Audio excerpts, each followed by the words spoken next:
Begitu juga yang namanya Rasulullah sebagai panutan buat kita. Beliau diuji, digojlok, diteror, dibully, bahkan dinyinyirin.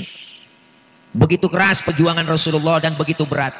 Maka Rasulullah SAW di Makkah, ketika itu sudah nggak kondusif suasana Makkah, sahabat bertanya, ya Rasul, Makkah udah nggak aman, teror terlalu banyak buat kita umat Islam. Bagaimana kalau kita berangkat hijrah ke Madinah? Rasulullah bilang, sabar dulu. Kenapa? Karena belum ada perintah hijrah. Maka setelah datang perintah hijrah, Rasulullah pidato di hadapan para kaum muslimin. Apa kata beliau? Wahai sahabat-sahabatku sekalian, perintah hijrah telah datang. Maka dari itu kalian berangkatlah lebih dulu ke Madinah. Rasulullah kapan berangkatnya? Sahabat nanya. Saya belakangan. Kok belakangan ya Rasul? Enakan juga bareng-bareng kita berangkat. Kalau bareng terus, kata Rasulullah, kita nggak bakal aman. Kenapa? Karena yang dicari-cari saya, target utama yang mau dibunuh saya, kalian kena imbasnya. Berangkat lebih dulu. Mekah udah nggak aman. Biarkan saya di Mekah belakangan. Kenapa? Inilah sosok pemimpin yang luar biasa. Kepentingan umat yang didahulukan. Kalian berangkat lebih dulu, biar saya yang menghadang bahaya di Mekah. Ini sosok pemimpin yang luar. Enggak mentang-mentang dapat perintah hijrah langsung berangkat duluan. Enggak. Ini namanya pemimpin yang memberikan apa? Keutamaan kepentingan umat yang diutamain. Maka di Mekah digojlok Rasulullah, dibully, dihina, dimaki, bahkan diteror. Perjuangan begitu luar biasa. Tapi Rasulullah sudah tertulis bahwa beliau memang idola buat kita, dijadikan contoh. Kenapa? Karena Rasulullah adalah manusia.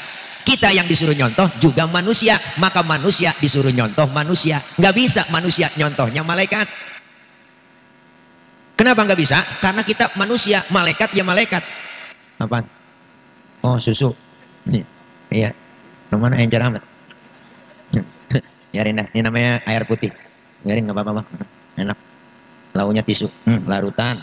Mantul. Membantu meredakan panas dalam, sariawan koma, tenggorokan kering, dan membantu menyegarkan badan. Bol pecah-pecah juga bisa di sini.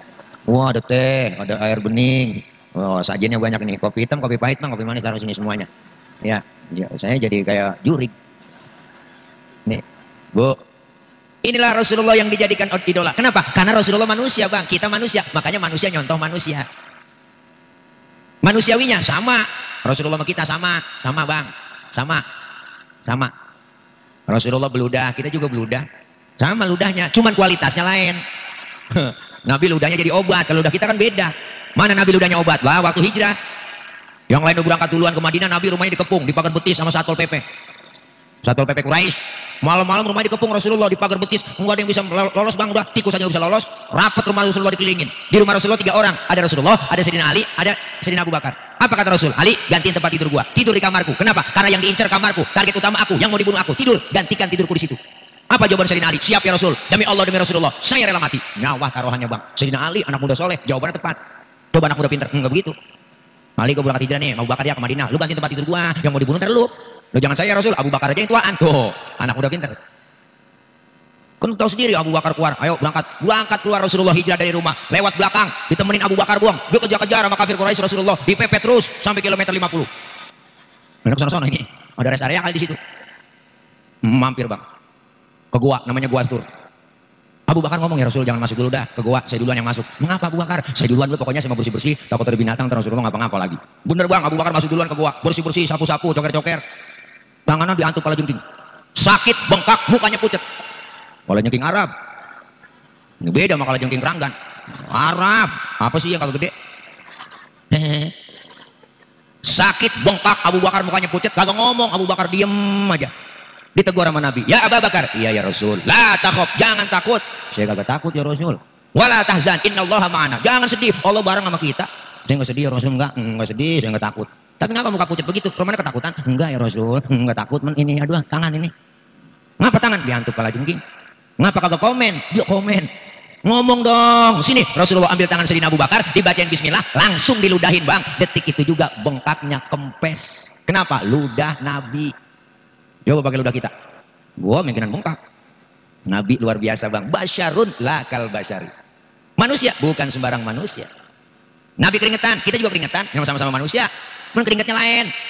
Nabi keringetnya bau minyak kasturi, keringet kita. Rasain dan diri dah. Mana minyak wanginya Rasulullah? Luar biasa, keringat. Makanya Siti Aisyah tuh ibu-ibu dengar di dalam, kalau Rasulullah pulang dari mana-mana tuh keringat Rasulullah dilapin sama Siti Aisyah. Habis dilapin, diciumin sama Siti Aisyah. Makanya ibu kalau pengen bakti sama laki, begitu. Laki pulang dari mana po, apalagi habis macul, langsung tarik aja sini bang, minyak misik bang, rasain bu, lu bawa perengus. Nih hebatnya Nabi bang. Kemuliaan akhlaknya udah dibaca sama anak hadroh. Mana anak hadroh? Wah iya luar biasa. Jangan macam-macam anak hadroh. Hadroh artinya menghadirkan. Siapa yang dihadirkan? Rasulullah. Ketika anak hadroh tabu, dia baca Tola'al badru alaina. Hadir Rasulullah. Marhaban ya nurul aini. Hadir Rasulullah. Yang megang bas kencang banget anak hadroh tabu. Ciputa dileduk. Wah, anak hadroh. Makanya ibu-ibu kalau punya anak cewek didemenin sama anak hadroh, kasih aja. Aman, pokoknya anak ibu ada yang nyolek dikit digampar langsung sama dia. Wah, tabokan anak hadroh, melintir jepret aja. Wah, anak haboy tak buang habis sama dia. Makanya salaman sama anak hadroh bang, kapalan semua tangannya. Lu rumah lain bukan hadroh nih, bocor ngomong dia marawis gimana ini, rombongan marawis dia bodreksin. Kalau kecil bodreksin, kalau gede bodrek. Nah ini dia pakai marawis yang kena kecil banyak, bring blok gitu loh. Bring artinya pergi, blok duduk. Bring blok dia pergi jadi duduk, bring blok dia pergi jadi duduk. Enggak ada yang main bang. Berapa pergi ya duduk. Namanya bocah. Bocah kan bukan orang. Bukan orang. Mana saya nelpon panitia, Ustaz duduk di mana? Itu acara udah mulai. Belum Ustaz, itu orang udah banyak, belum, masih bocah mulu. Nah, berarti kan bocah bukan orang. Ini luar biasa, dibaca sejarahnya. Makanya ulama dulu bikin sejarah pakai lagu bang, biar gampang diingat. Timbul Syarofal Anam, ada Maulid Barzanji, ada Maulid Diba, ada Simtuduror, ada Abdiya Ulami, ada Syarofal Anam, ada semua. Orang kalau ngapalin lagu sama ngapalin sejarah, cepetan ngapalin lagu. Makanya bikin sejarahnya pakai lagu, gampang diapal, gampang diingat. Makanya dari masih kecil kita udah diajarin rawi. Orang Betawi mah kagak bisa rawi, bukan orang Betawi. Benar. Nah, dari masih kecil belajar Barzanji. Wa kana sallallahu alaihi wasallam syadidal haya'i wa tawadhu. Diartiin dia tuh, Rasulullah orangnya sangat pemalu, beliau Rasulullah orangnya sangat tawadhu. Nabi bang orangnya maluan. Mana buktinya pemalu? Pernah Nabi naik ke atas Ka'bah. Ngapain naik ke atas Ka'bah? Dandarin Ka'bah rusak, angin kenceng, niup gamis Rasulullah, kesingkap itu gamis, betis Rasulullah kelihatan oleh orang dari bawah. Nabi langsung turun, mukanya pucat, malu, betisnya kelihatan orang dari bawah. Tibang betis doang kelihatan malu. Tibang betis. Ini orang sekarang urat malu udah pada putus. Nenek berpikirannya, naik motor Mio sore-sore, boleh kencang pakai tanah wahai. Kirain kenal pot racing, katanya kulit ketiup angin, najong bener dah. Inilah perempuan, po, udah jagain tuh aurat. Pakai jilbab bukan yang dipakai di pala, po. Di pala po tuh namanya kudungan. Beda antara jilbab dan kerudung. Yang disebut jilbab pakaian gombrong, nutupin aurat yang gak kelihatan bentuk tubuh perempuan, itu namanya jilbab. Kalau sekarang ada cewek kudungannya bagus, dia pakai kudungan, tapi kaosnya ketat, celananya ketat, secara hukum agama haram. Kenapa masih haram? Apemnya masih kepajang. Bocah jangan tahu, kagak ngerti lu. Nih. Maka disuruh pakai jil. Nabi betisnya kelihatan malu bang. Rasulullah luar biasa pemalu. Enggak pernah marahan, orangnya tawadhu, rendah hati, pangkatnya tinggi kagak sombong. Nabi pangkatnya paling tinggi bang. Sedunia ini Nabi yang paling tinggi pangkatnya, lebih tinggi dari 124.000 Nabi, lebih tinggi pangkatnya dari 313 Rasul, bergelar Sayyidul Anbiya wal Mursalin. Nabi udah dijamin masuk surga, dihindarkan dari api neraka. Dosa Rasulullah yang lalu yang akan datang udah dihapus, diusap semuanya. Enggak nemu udah semua kejelekan Rasulullah. Tapi Rasulullah pangkatnya tinggi, kagak sombong. Kita aneh kadang-kadang pangkat baru tiba jadi bini RT udah tengik buat lagu. Ada Bu RT. Bukan RT sini, sono di Prancis. Bu, pangkat baru kaya udah sok kita kadang-kadang aneh, baru tiba kaya dikit udah belagu, jalan gak ada duluan. Mentang-mentang kaya jalan kagak nginjek tanah. Kuntilanak kali. Nih Nabi nggak sombong, orangnya nggak marahan bang, dikatain dibully enggak pernah balas. Pernah Rasulullah kan waktu mau ke masjid diludahin dari atas bang, diludahin dari atas rumah, niatnya atas, ya Allah ada yang ludahin, Nabi senyum kagak marah. Besok lewat lagi diludahin lagi Rasulullah, kagak marah, senyum lagi. Lewat ketiga harinya masih diludahin, Nabi enggak marah sama sekali. Keempat harinya lewat Rasulullah enggak ada yang ludahin bang. Sampai tengok Nabi di pinggiran gang masjid, ada yang nanya siapa sih itu, Rasul lagi tengok aja, saya lagi nyari langganan saya. Nah, biasanya lewat sini udah ada yang ludahin saya ini. Lah si Fulan itu yang ludahin ya Rasul, kemana orangnya? Sakit ya Rasul. Lah sakit apaan ya? Tahu Covid kali. Buru-buru Nabi pulang bang, ambil makanan yang enak-enak dibawa ke rumah yang sakit. Padahal yang sakit yang ludahin. Sampai depan rumah yang sakit Nabi beri salam, assalamualaikum. Terus sendiri orang kafir mah, nggak jawab, lagi kurub ya kedinginan. Biar harus balik bang, yang ngerongkot aja. Mulai keselimut ya. Habis vaksin ya, dia kali yang vaksin yang murah. 3 hari itu ngerongkot. Nabi beri salam, assalamualaikum. Siapa di luar? Saya siapa? Muhammad. Muhammad mana?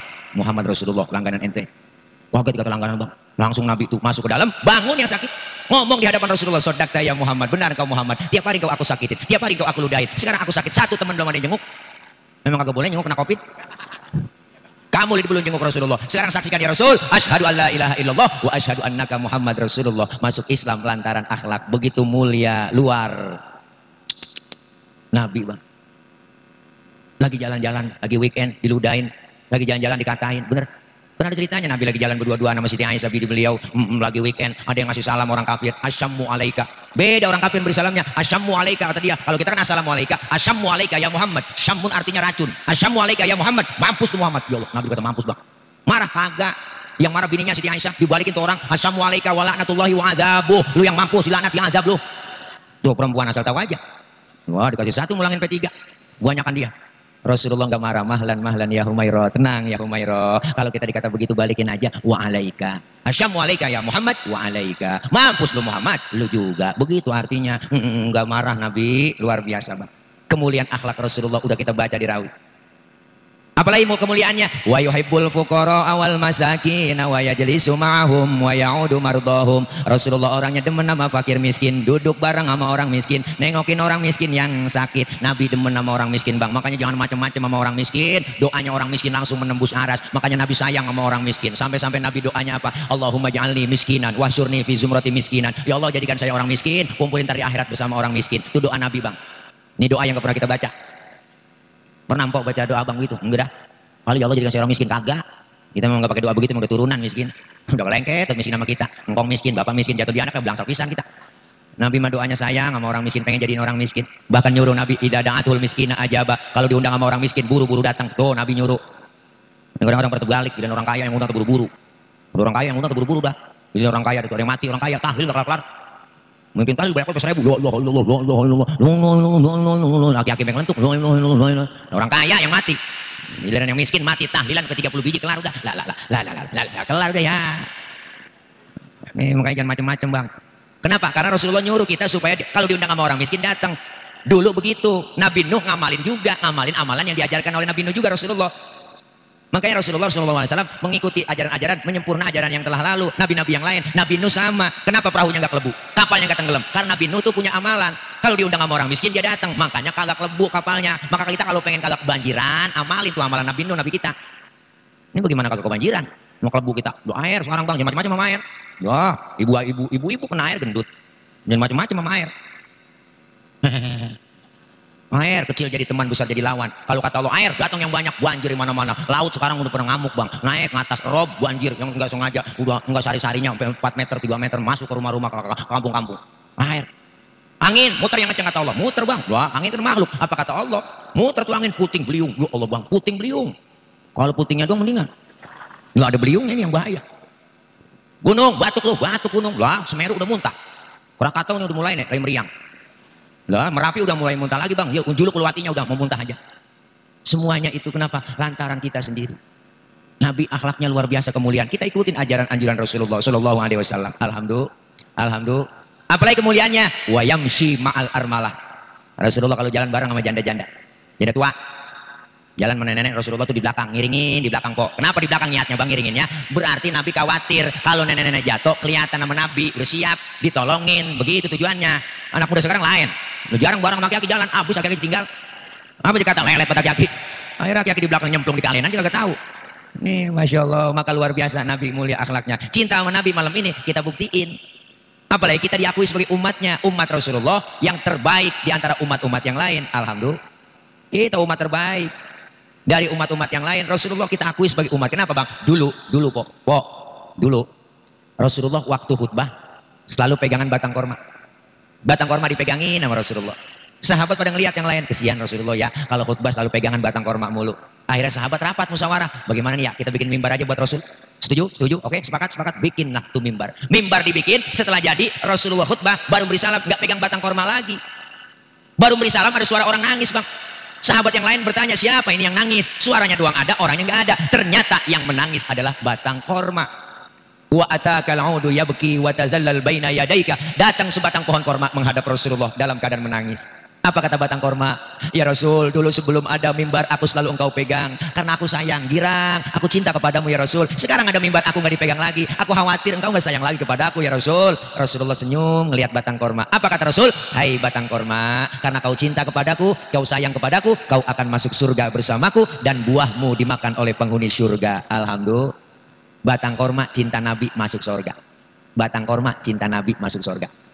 Batang korma cinta Nabi masuk surga. Batang korma, ilokan, abong, masa iya itu ilokan bahasa Mandarin. Abong kita sebagai umatnya yang malam ini hadir, walaupun becek-becek kita kumpul, gua cecek nangka Belanda, becek-becek gua jalan juga. Artinya apa? Cinta sama Nabi, sering hadir ke majlis maulid, dari masjid ke musola ke majlis taklim, luar biasa. Walaupun kita dalam keadaan pandemi, berangkat terus bikin maulid, benar.